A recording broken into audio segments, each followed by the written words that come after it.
안녕하십니까 구독자 여러분. 오늘은 24년 6월 29일입니다. 전국 영업용 화물차 번호판 시세 좀 알아보고 가겠습니다. 먼저 대표님 번호 소개 좀 해주세요. 예, 안녕하세요. 전국구 영업용 칼산상사 이원복입니다. 네, 대표님. 예. 영업용 화물차 번호판 시세 등락이 좀 있습니까? 지금 5주째 동일해요. 네. 오르지도 않고 내리지도 않고 이 추세는 지속되고 있어요. 예. 왜 5주 동안 이렇게 보합세를 유지하는 거죠? 경기가 그만큼 없다는 얘기죠. 네. 경기가 없으니까 파는 사람도 적고 사는 사람도 적고. 네. 예. 그러면 좀 시세가 내리든가 해야 될 텐데 그건 또 안 그래요. 이거는 왜 그렇습니까?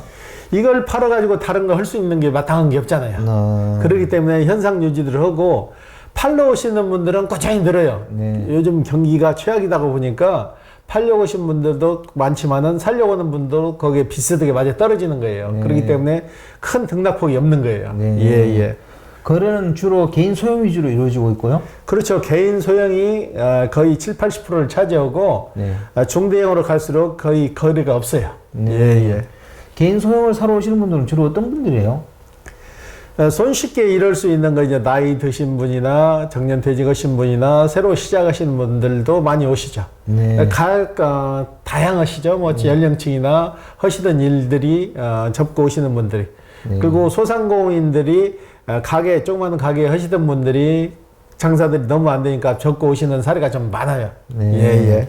주로 소상공인이라면 누구를 얘기하시는 거예요? 일반 가게, 조그만 가게 하시던 분들 있잖아요. 네네네. 본인이 1인 1사장으로 해서 네. 가게 하시던 분들이 가게를 접고 네. 차라리 화물차 하는 게 낫겠다 해서 오시는 거죠. 네. 가게 하게 되면 임대료도 나가야 되고 여러 가지 나가니까 소자본으로 할 수 있는 게 뭔가 찾아서 쉽게 접근할 수 있는 게 화물이다 보니까 화물 쪽으로 많이 오세요. 예. 그럼 다음 주 전망을 어떻게 보세요? 다음 주도 역시 이번 주나 비슷하게 갈 것 같아요. 네네네. 당분간은 개인 소형이나 개인 중형은 올까지는 거의 비슷하던 시세로 갈 것 같아요. 오르지도 않고 내리지도 않고. 네. 예.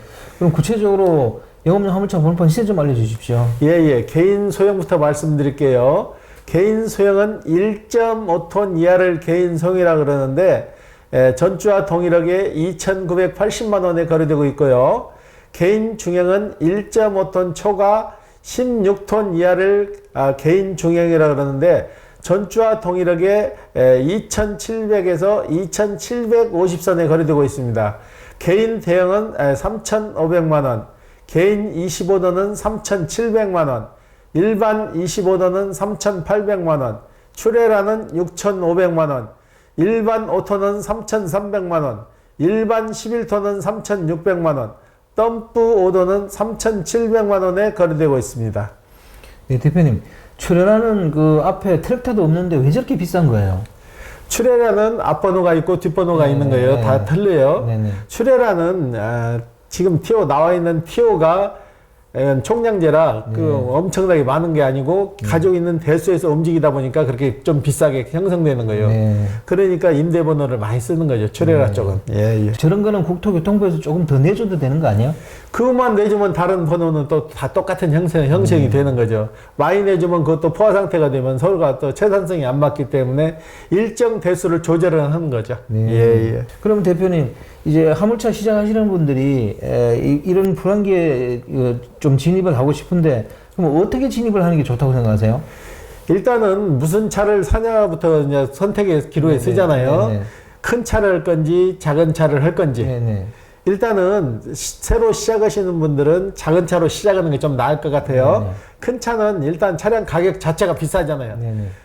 마이티 정도로 가게 되면 벌써 6천만 원이 넘어서잖아요. 네. 그럴 바에는 좀 적은 차로 시작해가지고 내가 어느 정도 해서 자신이 생겼을 때 자연스럽게 큰 차로 옮겨 타는 것도 방법이라고 해요. 네. 예.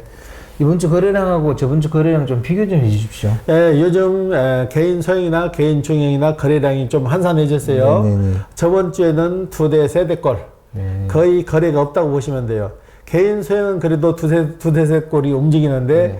개인 중대형은 한 대도 움직이질 않아서 한 대도 거래를 못했어요. 네. 이번 주 거래건 중에 기억에 남는 건이 있으면 얘기 좀 해주십시오. 이번 주에도 화물차, 네. 화물차를 사가신 분인데 이분도 나이가 좀 되세요. 77살인데 이분도 와서 자신있게 도전을 하시더라고. 네.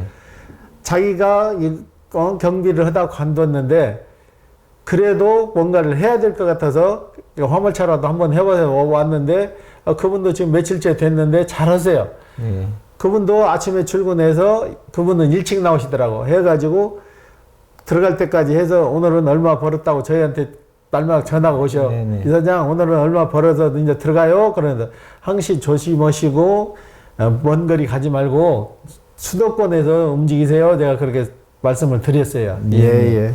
그분은 자정을 뭘로 선택하셨어요? 1톤 포터를 선택하셨는데 네. 이분은 마인드를 굉장히 긍정적인 마인드를 가지고 계시더라고. 네. 일반 기사분들이 물건을 실러갈 때 손으로 수작업하는 걸 굉장히 꺼리시는데 이분은 또 그런 물건을 또 좋아하시더라고. 수작업을 하는 데 가서 물건을 상하차를 하게 되면 돈을 좀 더 주시나 봐요. 수작업하는 대가로. 그래서 이분은 헬스클럽 가서 운동도 하는데 수작업에도 자기는 마음이 편하다 이거예요. 운동도 하고 돈도 벌고. 이분 같이 긍정적인 마인드를 가지시키면은 그런 것도 좀 괜찮은 것 같아요. 예. 그 연세에 그 정도 열정이라 그러면 무슨 일이든지 할 수 있을 것 같네요. 그래서 이분한테 내가 그랬어요. 몇 세까지 하실 생각이세요? 그랬더만 한 80 서너 살까지는 해야지 그러더라고요. 근데 제가 보기에는 그 연세까지도 하실 것 같아. 네네. 돈을 이분은 꼭 돈을 목적으로 하는 게 아니고 뭔가 노후에 할 수 있는 일이 있다는 그 자체를 즐기시는 것 같아요. 예. 그게 우리가 얘기하는 제2 직업, 그 본래의 목적이죠, 그죠? 그렇죠. 예. 대표님, 화물차 하시는 분들이 자차 보험이 비싸가지고 그 가입 안 한 분들이 많다 그래요. 실제 이런 일이 있어요? 화물차 같은 경우에는 거의 50% 이상이 자차 가입을 안 했을 거예요.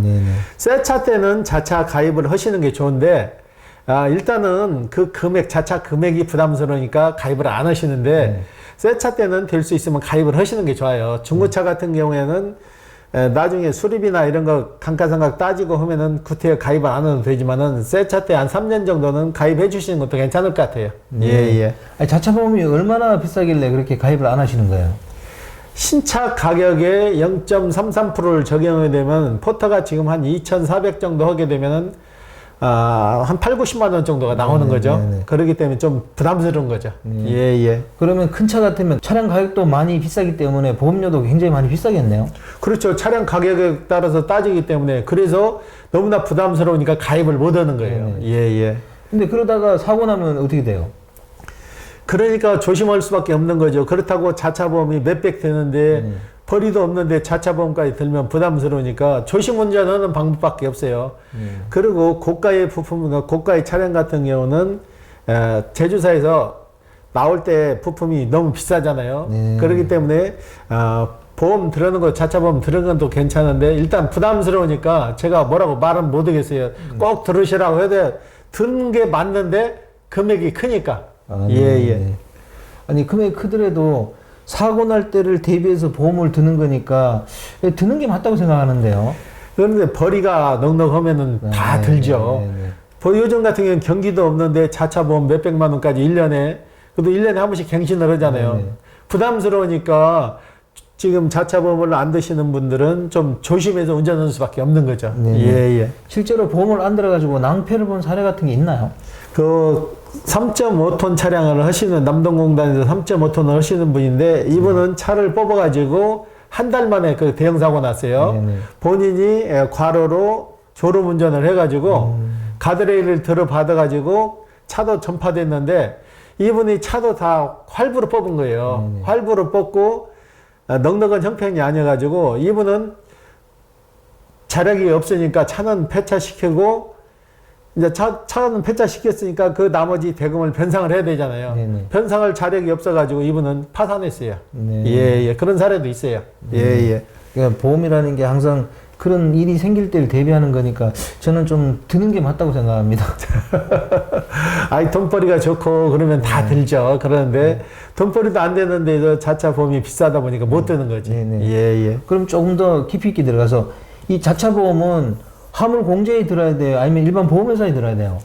화물 공제는 운수회사, 운수회사나 법인회사는 화물 공제 쪽으로 많이 가입을 하시는 거고, 일반 개인 소형이나 중형 같은 경우는 일반 생보사 받아주는 데가, 영업용 받아주는 데가 손실률이 많기 때문에 보험회사에서 다 받아주는 게 아니에요. 네. 제가 알기로는 삼성, 현대, DB 세 군데에서밖에 지금 안 받아줘요. 예. 처음 화물 일을 하시는 분들이 보험 가입할 때 화물 공제에 가입하는 게 유리해요? 아니면 일반 보험회사에 가입하는 게 유리해요? 서로 보험회사끼리 다 장단점이 있어요. 네네. 생보사는 생보사 나름대로 보장성이 좋고 네네. 공제 같은 경우에는 보험 드는데 좀 까다로워요. 네네. 까다로워가지고 일반 소형하시는 분들은 공제보험 드는 예가 거의 없고 일반 생보사에 많이 드신다고. 네네. 보험 특성을 잘 살펴보셔야 돼요. 공제에서 드는 거는 대형차 위주로 가는 거고 네네. 적은 소형차는 거의 일반 생보사로 많이 가입을 하세요. 예. 대표님 마지막으로 화물차 이제 하시는 분들 있잖아요. 예. 그 자차 보험에 대해서 생각 안 하시고 계신 분들도 있을 거란 말이에요. 예. 그분들한테 자차 보험에 대해서 또 조언 좀 해주십시오. 자차 보험에는 사고 안 나고 1년이 지나면은 굉장히 아까운 거예요. 일반 보험 자체가 그러잖아요. 사고 안 났을 때는 보험료 자체가 필요가 없는데 사고 났을 때는 보험같이 좋은 게 없는 거예요. 일단은 보험에서 차고 뭐고 다 보상을 해드리잖아. 그렇기 때문에 새 차 때는 될 수 있으면 보험 가입하시는 게 좋아요. 중고차로 가면은 차값 대비해서 구태에 안 들어도 그렇게 큰 혜택이 없는데 새 차 때는 보험을 드시고 자차 보험 드시고 운행하는 게 좀 유리할 것 같아요. 예. 오늘 인터뷰 감사드립니다. 예. 네, 구독자 여러분, 오늘은 24년 6월 29일입니다. 화물차들이 자차 보험이 비싸니까 그걸 가입 안 하고 그냥 운행하시다가 사고가 나서 또 낭패를 보는 경우가 있다고 합니다. 화물 일 하시려는 분들은 미리 이 자차 보험 드는 것도 생각하셔가지고 화물차 시장에 진입했으면 좋겠습니다. 자, 호화제는 다음 주에 또 다른 주제로 구독자 여러분 찾아뵙겠습니다. 안녕히 계십시오. 호호 아지였습니다.